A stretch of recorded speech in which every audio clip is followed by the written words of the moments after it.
What's up, everybody? Welcome back to the Dave Cave. I, as always, am Dave, and thank you very much for stopping by for my very first rewatch Wednesday. I rewatched Halloween, and before we go any further, this whole thing is going to be, we're talking about the whole movie. We're going to be doing a little bit different than the next rewatches that I do are going to be, because those are going to be straight up reviews. I've already reviewed Halloween 2018. I'm going to put a link to that below. So if you don't want any spoilers, anything like that, I'm sure if you're here, you've seen the movie. But if you don't want any spoilers or a more condensed idea of what I think about the movie, go to that and then watch the movie, come back, because this is going to be more of a discussion, more fluid kind of thing. But what we're going to do, we're going to talk about the movie, talk about some positives, some negatives, some of the scenes that I liked, and some of the things that I would have liked to see, from having watched it again. So let's get right into it with the negatives. And some of these are going to be kind of in chronological order. Like the first one, the whole conversation between Allison and her friends as they're walking down the street. I understand the point of it, to explain a little bit away of the whole brother thing, and just to talk about, give more background on to where Laurie is in her life. But how have they not had this conversation before?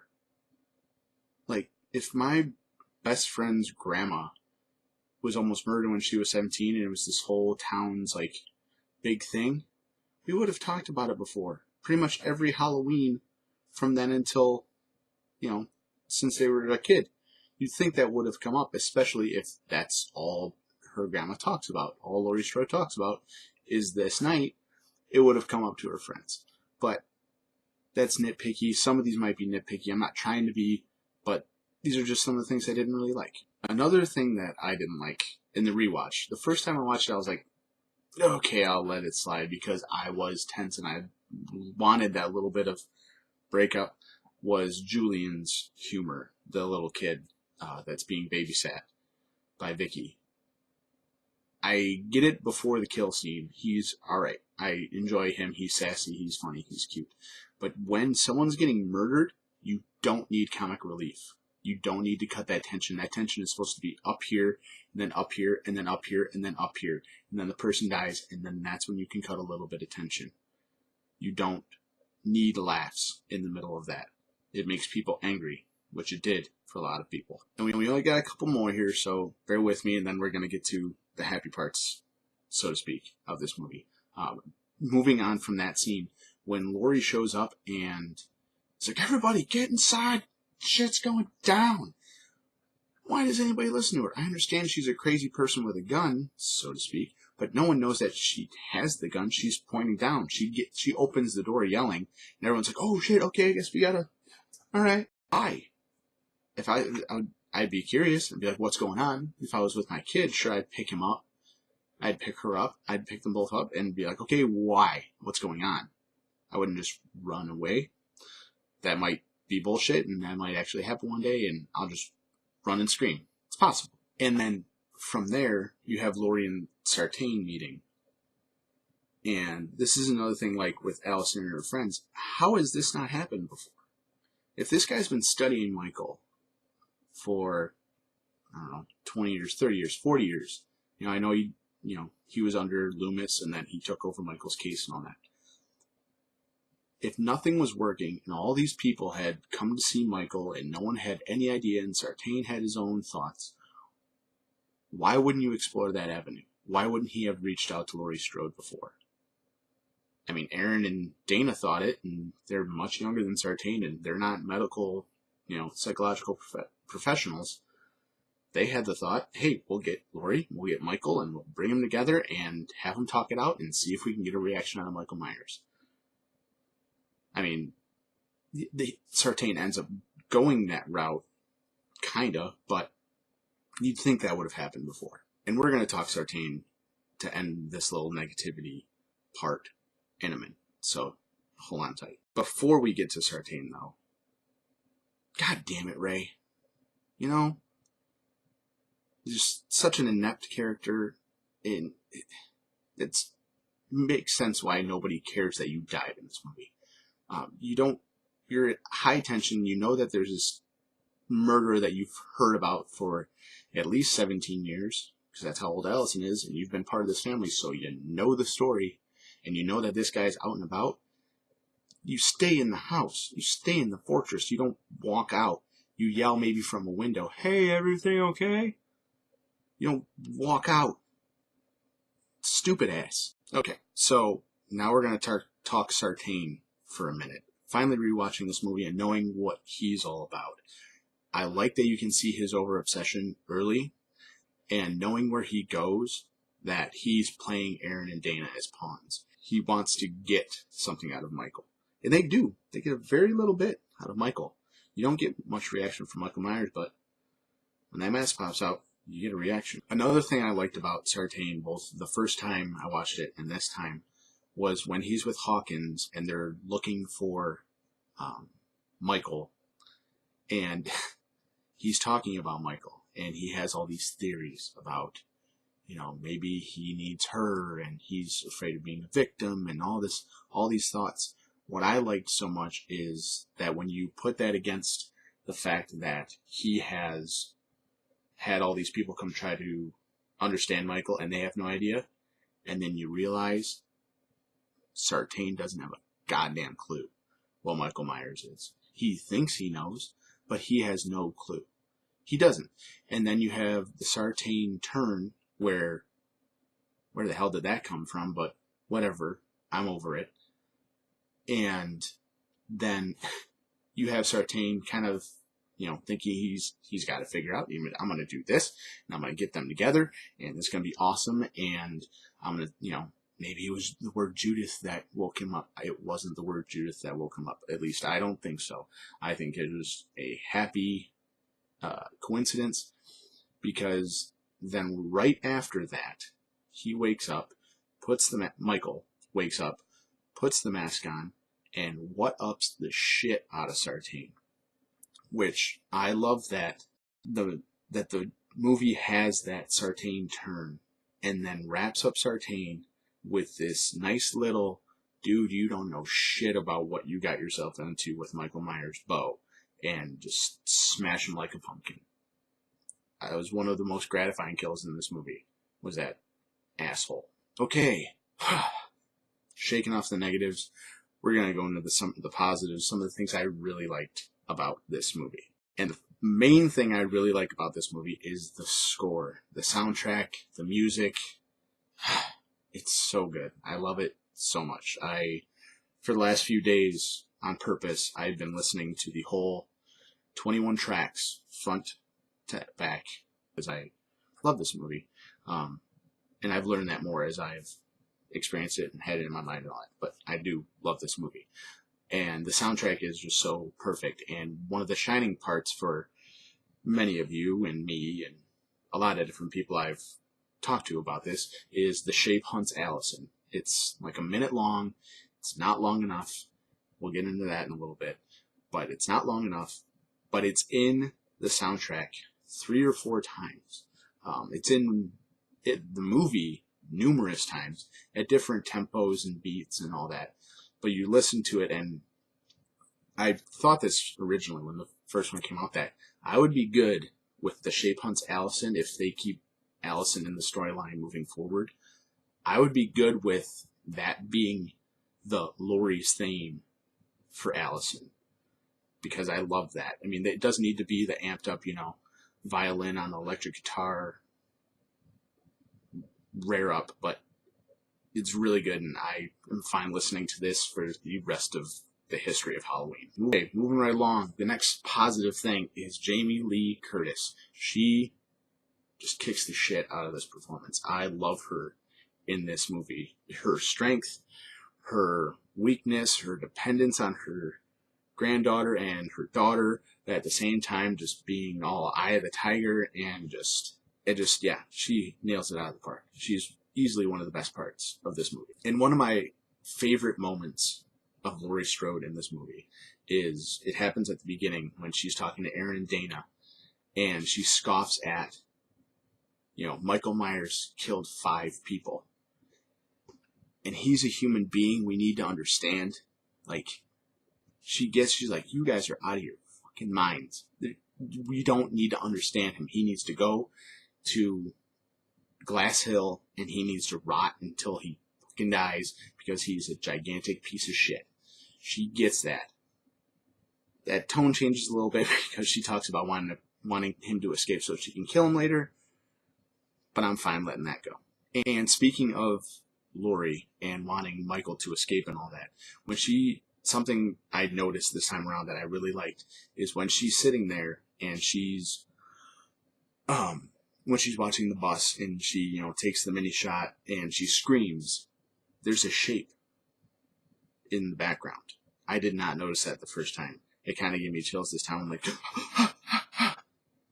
so that was really cool. And this time around, I liked Karen more, because the first time around, I thought she was a little bit too much. I thought she was a little bit over naive, over, Mom, you're out of your mind. But then this time I kind of picked up the tone that she's trying to talk to herself about it. Like, she's saying, the world is not all this negativity. It's sunshine and happiness. And nobody thinks the world is sunshine and happiness. No rational adult. And Karen is a very rational adult. She's just trying to overcome the negativity that her mother has put into her life and her daughter's lives. She's trying to fight that. And it's even more evident when on Halloween, she's wearing a Christmas sweater. She's trying to fight this reality that not only is the world bad, her mom has experienced some of the worst. And she's fighting so hard for that to not be a reality. But then she's faced with it, and she makes the turn. She gotcha. She smokes Michael in the face. And that, to me, I was like, okay, I like this character now. I get the whole arc of it, which was nice to be able to read some of these characters and their arcs to redeem themselves on the second watch. That makes the movie, for me, overall, a lot more enjoyable. And then the last positive I'm going to talk about before we start talking about some of the scenes I really liked about in this movie is Michael is perfect in this movie. I was shocked really watching this again and noticing how much they really do show his face. A lot, especially knowing what James Jude Courtney looks like in the makeup. They really give some pretty clear shots of him. What I like so much about him is that he is a force in this movie. He's not trying to get Laurie. Like, people are having to push him and Laurie together. Like, Laurie shoots the mirror. He walks away from her. He could have gone out in the street and they could have had a battle right there. He walks away. He gets shot and he walks away. Allison gets away while he's smoking Sartain, and he just lets her go. He doesn't chase off into the forest. He sees two other victims. He's like, all right, I'm going to make myself a man-o'-lantern. And so I like that. And then when he's like out on the street and they run him over with the car, I like that he's just out there. He's home. He's just strutting the street, looking for people to kill. That's exactly what he's supposed to be. It's just a force of nature. This whole him and Laurie thing, I like that they play it that way, that he's not actually after her. She's just an afterthought. She's the next victim. I mean, I'm sure he recognizes her, obviously, but I like that he just is out and about fucking shit up. Okay, so we're going to talk some of the scenes real quick here. The gas station scene, everything about that scene from when it starts to when it ends is a perfect kill scene, in my opinion. I like that you see him roll up and you see him in the background. And then you see him walking across the gas station. Then you see him beating the shit out of the dude. All while these people are just going about their lives and he is just wreaking silent havoc. Obviously, probably not trying to be silent, but just messing all these people up. And then you have the Halloween, H2O scene that could have been, and he kills them. The only negative part about this scene that I have to say, it's not a negative part about this scene per se, but in the deleted scenes, we find out that Aaron and Dana are romantically involved. I believe that they should have at least alluded to that, because this murder scene would have had so much more weight. You have Aaron, he's off in the corner dying, or unconscious. I mean, they don't even really, we don't know if he's dead. He's probably not speaking too well, but he's might not be dead. But knowing that they were romantically involved, you have him sitting there, incapacitated, listening to the woman he loves die. That is another level of son of a bitch that I think would have added a lot to that scene. So I wish they would have kept that in, but otherwise, love that scene. And then The Shape Returns. I was looking forward to this scene conceptually since they released the track, however many months ago that was. But then we got it, and this time I actually heard the chant that starts Halloween 1978. So that was fun. But then I like I said, he's just a force in this scene. He just goes up, walks him back, kill. And then he comes up to the baby. That scene still gave me a lot of tension knowing that he doesn't do it. Little piece of trivia, for those of you who don't know, that baby soundbite, that's Jamie Lee Curtis. Apparently she's very good at making baby sounds, so they utilized her and didn't have to record a baby, and they used her voice. So that's Jamie Lee Curtis. And then he goes out and he's looking for another victim, sees the nurse and she sees him. It's kind of like, that was your problem. And then they drive away and he's like, all right. And then he just, goes.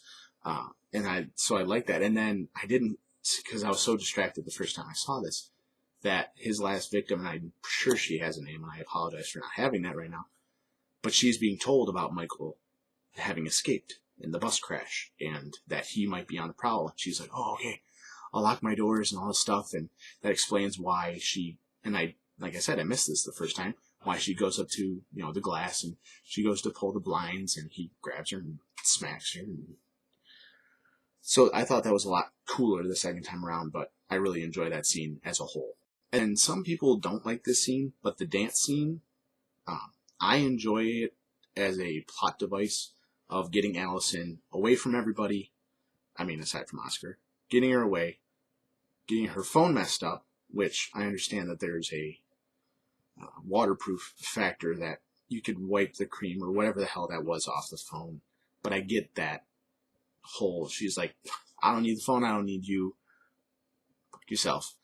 And then it gets her out on the streets to come across Michael, which leads into one of the best, albeit shortest, scenes of the movie that I love is The Shape hunts Allison and the Oscar kill. The motion sensor light scene is awesome. And then you get the kill, and then Allison goes back, and the Shape hunts Allison kicks on. And just the first time you hear that, boom, it's just like, oh, so good. But then Michael shows himself that first hit of the guitar, and you get Allison instantly recognizing him. Instantly. And just the sheer, holy fuck of that is just, I love that. And then she runs away, and then the scene ends. That scene should have been so much longer. Not so much longer. Give it a couple more minutes. You have such a good soundtrack for that scene. Draw that out. Make that more tense. Make her have to elude him more. She goes 3 doors down, and, she's wrapped in a blanket drinking cocoa for all intents and purposes. And then they find her and whatever. That scene could have been longer, but I love that scene. And then one of the best scenes of the movie is the final confrontation between the Strode ladies and Michael Audrey Myers. I like that you really don't hear him make any sounds, despite getting his hand blown off and then stabbed. You hear it a little bit when he gets stabbed, but Laurie blows his hand off, and I didn't catch this the first time, but then she bites that hand when they're up in the mannequin room. She bites it, and he's like, ugh, and grabs her by the face and then throws her out the window. And then that scene, that little bit when he throws her out the window and he's staring down at her, and then he looks back because he hears Allison coming in, and then he looks back and Laurie's gone. It's like, welcome to my nightmare, bitch. And he just stares there for a while. He's like, all right, god damn it. And then he goes in the house, and then you get a tonal change where, you don't know where Lori is. You know she's going to show up somewhere to do work. And then, like I said, you have the Karen switch, which I like a lot now.